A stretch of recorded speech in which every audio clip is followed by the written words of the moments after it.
कार्तिक मास धर्म मास मध्य एही मासटी सार कमिटीर समस्त सदस्य माने एठारे उपस्थित रही भागवत सप्ताह कार्यक्रम तांकर साधन एते शक्ति थिला से प्रकृति को आयत्त करि पारुथिले तेणु साधन नथिले चमत्कार हुए ना दैविक चमत्कार समस्त साधन आवश्यक नामर आवश्यक जो लोक नाम जप कर साधना कर तपस्या कर ईश्वर को मार्ग रही ईश्वर को भल पाऊ ईश्वर को प्रेम कर लोक प्रथम ईश्वर विद्यमान करती से जहाँ कहे ता ही फले से ईश्वर चमत्कार आपण मैंने थोड़े विचार करी देखंतु ए पीठ ये महापुरुष आज नहांती किंतु जो महापुरुष जे भगवान जे प्रकृति को नियंत्रण करि पारुथिले किंतु तांकर ये आज ये उद्यवट धाम किपरि भाबरे अछि ताहा समस्त जानंती भाईचारा नाही भाईचारा मध्य विभिन्न प्रकार फाट देखा जाउछि केवल उद्यवट नुहे आज्ञा प्रत्येक देवालय प्रत्येक आश्रम प्रत्येक मठ मान को आमे गले एही प्रकार किछि देखा जाउछि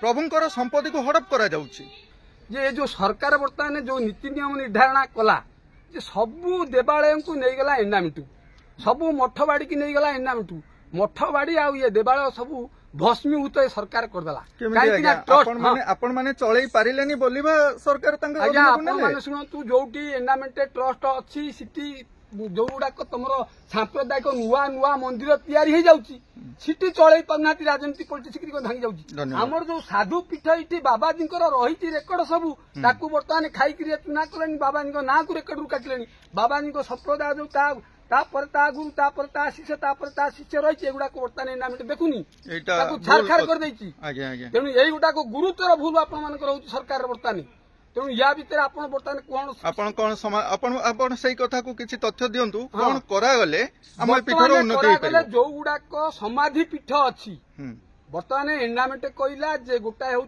मंदिरालय गोटा हूँ समाधि पीठ सन्यासी मानकर रहिबा स्थान मंदिर मानक देवता मान विभिन्न प्रकार कौटी षंडमला महादेव मंदिर कौटी सांगुणामला शनि मंदिर कौटी षंड ये कौन से माकड़मला हनुमान मंदिर तेणु सी मंदिर गढ़ु तेमे ताकू तेमे एंडामेंट को दे पार किंतु आम साधु सन्यासी जो बसिकी रही गुरु परंपरा शिष्य रही तेमे ताकू भांगी चुरमार करी ना को रेकर्ड काटिलनी आपण अभियोग स्वार्थ अछि आपण अभियोग करि परिबे अभियोग कले केही सुनु नांती नाय आज्ञा सुनिबा को पड़िबो निजे जाईकरी तहसील रे देइचंती जमानबंदी तांको जमानबंदी रेकर्ड बाहरनी कलेक्टर ताक फाइनल करदला एटा आउती एंडामेंट रो कोन पाइला सिटी तेणु बाबाजी मानकर समूल विनाश करूची वर्तमान एंडामेंट आपण एटा भल करी जानू मोर कहबा कथा एतिकी मात्र जोटी समाधि पीठ अछि जोटी जति ऋषि वैष्णव मानकर पीठ से पीठ मानक तमें छाड़ी दियो से गुरु परंपरा रखिक से पीठ को रखती तेमें सब भांगी सारे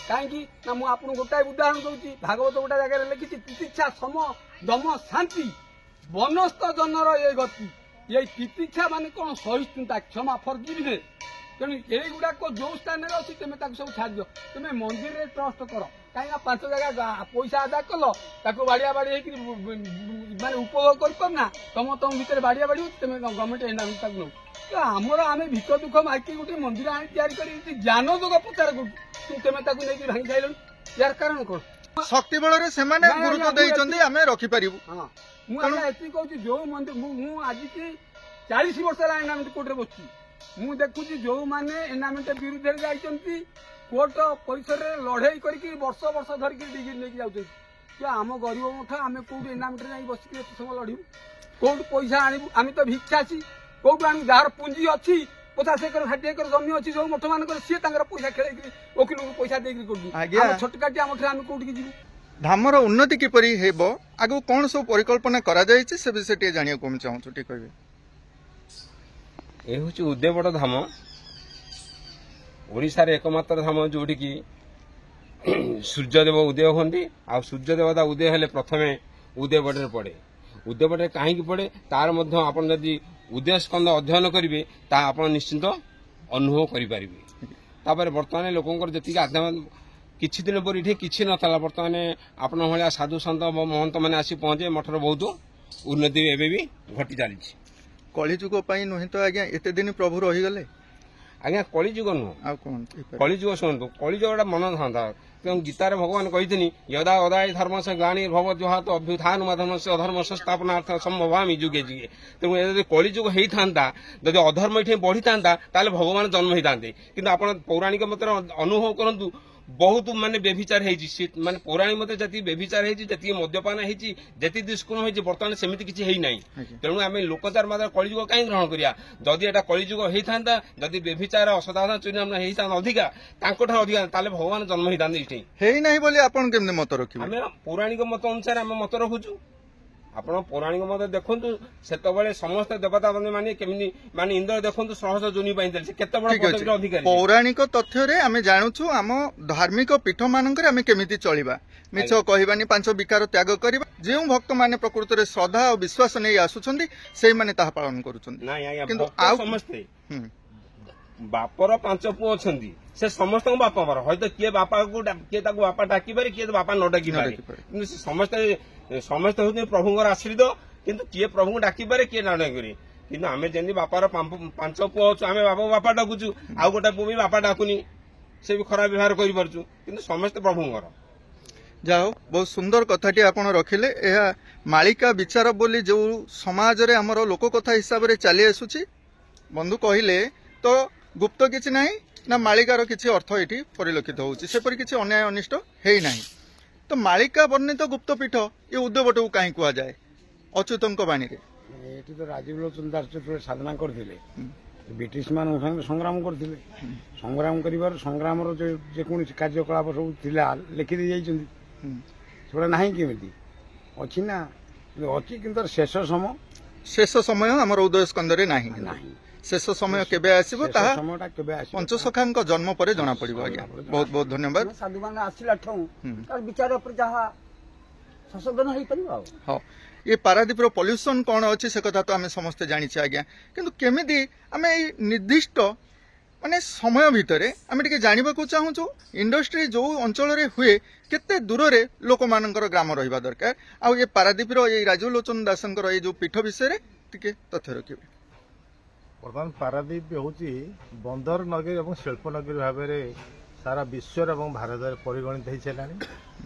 ଠିକ୍ ପାରାଦୀପ ଶିଳ୍ପାଞ୍ଚଳର ସନ୍ନିକଟରେ ଉପକଣ୍ଠରେ ଆମର ଯେଉଁ ଉଦୟବଟ ଧାମ ସ୍ଥାପିତ ହୋଇଛି ବାବା ରାଜୀବ ଲୋଚନ ଦାସଙ୍କ ଦ୍ୱାରା, ଏହାର ପରିବେଶ ବର୍ତ୍ତମାନ ସେତେ ସ୍ୱଚ୍ଛ ନାହିଁ ଏବଂ ଏହାରି ଏହି ପୀଠ ପରିସର ନିକଟରେ ଗୋଆ କାର୍ବନ ବୋଲି ଏକ ସଂସ୍ଥା, ଶିଳ୍ପ ସଂସ୍ଥା ସ୍ଥାପିତ ହୋଇଛି। ତାର ଧୂଳି ଧୂଆଁ ଦ୍ୱାରା ଏହା ଆଚ୍ଛାଦିତ ହେଉଛି ଏବଂ ସମୟକ୍ରମେ ଯେହେତୁ ଏ ଅଞ୍ଚଳରେ କୌଣସି ମାଛ ମାଂସ ମଦର ଆସର ହୁଏ ନାହିଁ, ସେଥିପାଇଁ ବଣଭୋଜିର ବି ମଧ୍ୟ ଏଠି ଗୁରୁତ୍ୱ ନାହିଁ। ଯେଉଁ ଲୋକମାନେ ଭକ୍ତି ସହକାରେ ଆସନ୍ତି, ଶ୍ରଦ୍ଧାଳୁମାନେ ଆସନ୍ତି, ଧାର୍ମିକ ପରାୟଣ ଲୋକମାନେ, ସେମାନେ ଅନେକ ସଂଖ୍ୟାରେ ଦୂର ଦୂରାନ୍ତରୁ ରାଜ୍ୟ ବାହାରୁ ଅଞ୍ଚଳକୁ ଆସନ୍ତି। ଅନେକ ସମୟରେ ବିଭିନ୍ନ ପତ୍ରପତ୍ରିକାରେ ଉଦୟବଟ ଧାମ ବିଷୟରେ ବିଭିନ୍ନ ସ୍ତମ୍ଭକାର ମାନେ, ବିଶେଷ କରି ଆମର ବିଶିଷ୍ଟ ସ୍ତମ୍ଭକାର ଅକ୍ଷୟ କୁମାର ରାଉତଙ୍କର ଆଲେଖ୍ୟ ଗୁଡ଼ିକ ବହୁତ ପ୍ରଭାବ ପକାଇଥାଏ ଲୋକଲୋଚନରେ ଏବଂ ସମାଜରେ। ତେଣୁ ଅଞ୍ଚଳର ଉନ୍ନତି ହେଉଛି ସ୍ଥାନୀୟ ଲୋକମାନଙ୍କର ଏବଂ ସ୍ଥାନୀୟ ପ୍ରଶାସନ ଏବଂ ରାଜନେତାଙ୍କର ଯଦି ସଦିଚ୍ଛା ରହିବ, ଏ ଅଞ୍ଚଳର ବା ଏ ପୀଠର ଉନ୍ନତି ନିଶ୍ଚୟ ସାଧନ ହୋଇପାରିବ ବୋଲି ମୁଁ ଧନ୍ୟବାଦ ସାର୍। ଆଜ୍ଞା କୁହନ୍ତୁ। ମୋର କହିବା କଥା, ଆପଣ କହିଲେ ଯେ ଯୋଉ ମାଳିକାରେ ଏତେ ଉଦୟବଟର ନାଁ ନାହିଁ ବୋଲି। ମାଳିକାରେ ମୁଁ କହିନି, ବନ୍ଧୁ କହିଲେ। ହଁ, ମାଳିକାରେ ଅନେକ ଉପଦେଶ ଦେଇଛନ୍ତି ଏ ଉଦୟବଟର ସୀମା ଅଛି ବୋଲି। ସେଥିରେ ଗୋଟାଏ ଜାଗାରେ ଲେଖିଛନ୍ତି ଅଚ୍ୟୁତାନନ୍ଦ ଦାସ ମାଳିକାରେ, ଯେ ଉଦୟବଟ ପାରୁଷରେ ଲୀଳା ଉଦୟ ହେବ, ଅନାହତ ପୁର ଶବଦେ 3 ପୁର କମ୍ପିବ। ଇଏ ତ ନିହାତି 500-700 ବର୍ଷ ତଳର କଥା, କିନ୍ତୁ ଆଜି ସେଇ ଜିନିଷଟା ହେଇଛି। ଉଦୟବଟ ପୁରୁଷରେ ଯୋଉ କଳକାରଖାନା ହଉଛି, ଦିନ ରାତି 24 ଘଣ୍ଟା ଭୂ ଢା ଭୂ ବାସ ହଉଛି।